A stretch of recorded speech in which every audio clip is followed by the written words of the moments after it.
قیامت کا مرحلہ بڑی دور ہے، قبر بڑی دور ہے، پہلے تو جو مشکل ترین مرحلہ ہے وہ جان نکلنے کا۔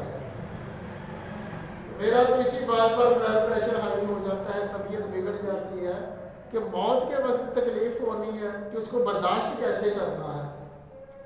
مگر مصطفیٰ کا جو دیوانہ ہوگا وہ پل سے گزرے گا مسرور ہو کر، نعرہ نبی کا لگاتے ہوئے۔ اسرائیل علیہ السلام نے حضور کی بارگاہ میں حاضر ہو کر عرض کیا کہ یا رسول اللہ صلی اللہ علیہ وسلم، جو حضور کی ذات پر درود و سلام پڑھتا ہے میں اس کی جان اس طرح نرمی سے محبت سے نکالوں گا جس طرح میں نے نبیوں کی روح قبض کی ہے۔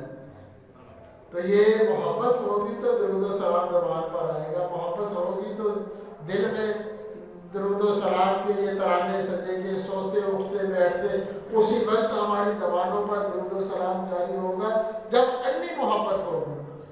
ایسی محبت ہو کہ جان جائے، مال جائے، سب کچھ جائے، دامن مصطفیٰ نہ جائے، حضور کا کام نہ جائے، حضور کا نام نہ جائے۔ کہ ایسی محبت ہو تو خدا کی قسم ساری کامیابیاں آپ کے قدموں میں ہوں گی، جو آپ چاہتے ہیں وہ مل جائے۔